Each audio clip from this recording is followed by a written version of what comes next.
Hello students, welcome to Easy Elimu Learning Simplified. I am your teacher, Mr. Stanley Mbogo. I just remembered something funny before the start of the video. So dear students, welcome back, and in this episode, I'd like us to look at a synopsis. That is how to write a synopsis. So synopsis, dear students, is like a summary. It is lengthy though, because in most cases, it summarizes novels, plays, short stories, etc. So, dear students, to put it clear, a synopsis is a summary of a work of art, such as a novel, a play, a short story, a biography, or sometimes autobiography. So, when you tell someone the plot of the story of a book you have read, then definitely you are summarizing. So in essence, this is a summary that you are given to, in most cases when you are, telling someone a plot of a story of a book that you have read, it means that they have not read it. They have not read the story themselves. So the summary about the story that you're giving is what is called a synopsis. So, dear students, it outlines the plot of the text, giving accurately the main idea to create interest in the potential reader. So, synopses are used in very many areas, dear students. For example, in our schools, during drama festival competition, we normally write synopses of plays, and the adjudicators will not have the time to read an entire script. So for this reason, we normally give or hand over synopsises that will give them an idea of the play before they start watching it.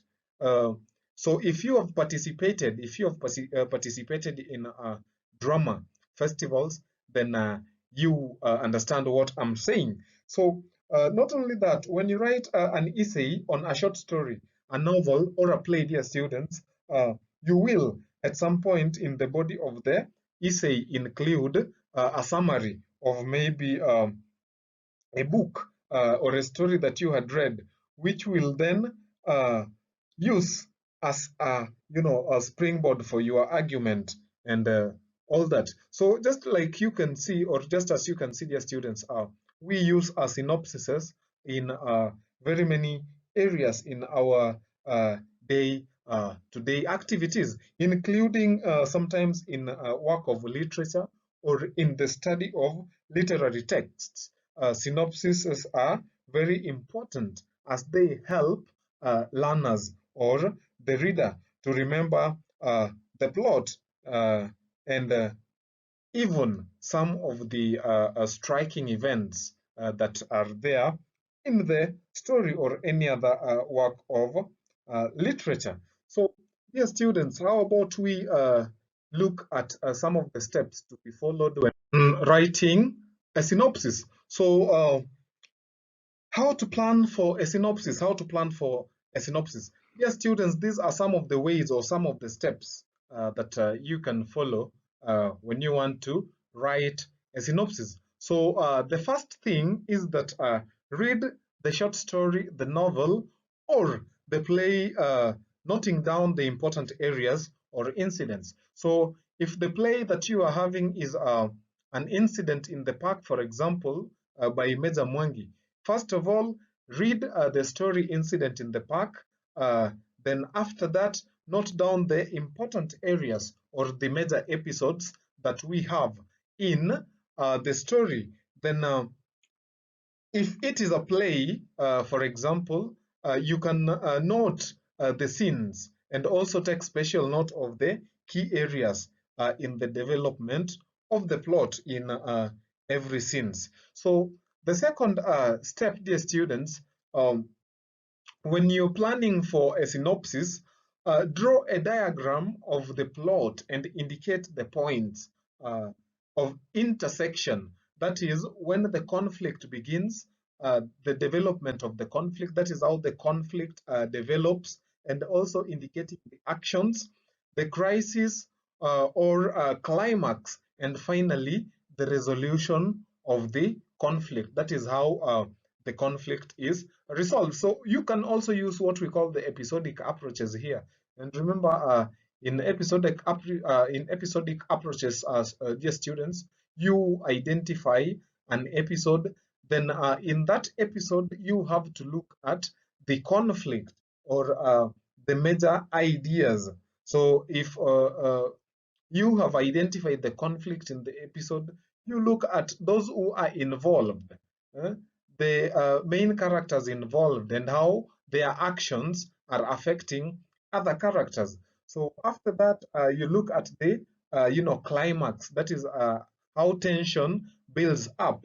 Then finally, you conclude by stating how the conflict is resolved. So also, dear students, take note of the encounters between uh, other characters, not only the major characters, but also uh, take note, also take note of the encounters between the other characters. So it is that is the protagonists vis-a-vis the antagonists, or we can talk about even major characters and how their actions affect the minor characters. So uh, again, is that of special significance is the encounter between a hero and the villain. Yeah, so this is what I'm talking about when I say the protagonist and the antagonist. So this is because the hero advances the argument of the story, then the villain opposes it. And the third bit, dear students, are still under how to plan for a synopsis. The third bit is that in drama, take note of the inciting action, the incident that initiates or propels the action of the play, and so on.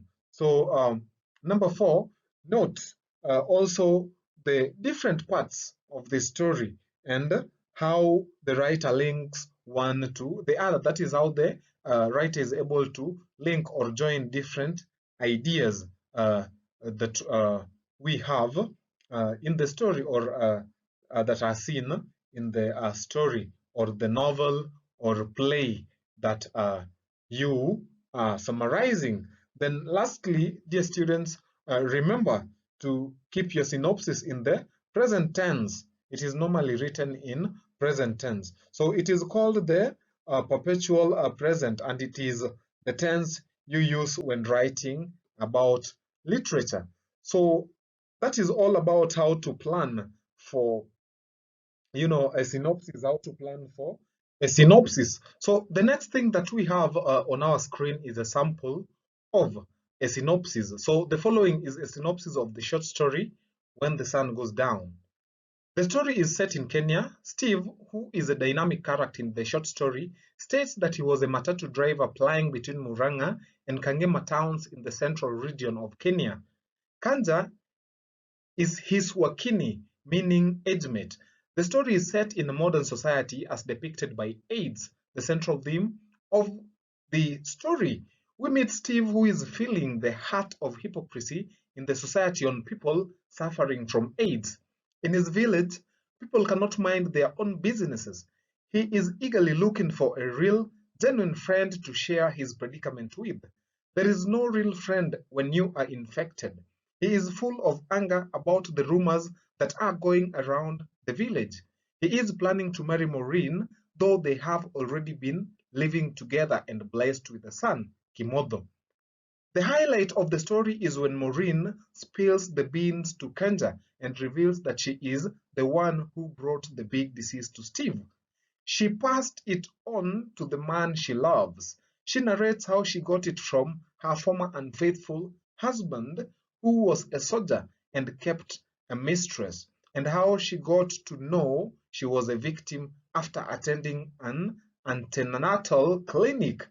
She is weak, physically and spiritually, a walking corpse. Stigma is killing her. Her attitude and behavior have tinted the possible future.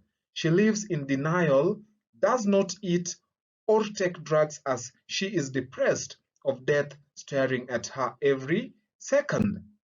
She lacks the will and repeatedly wishes to rest. Maureen regrets having been faithful to her ex-husband and being rewarded with an incurable disease. To add to her disappointments, she doesn't live long to enjoy life with her only true love. She suffers a deep-seated sense of guilt, being responsible for Steve's illness.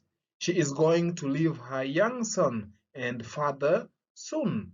Steve, on the other hand, has the will to live positively.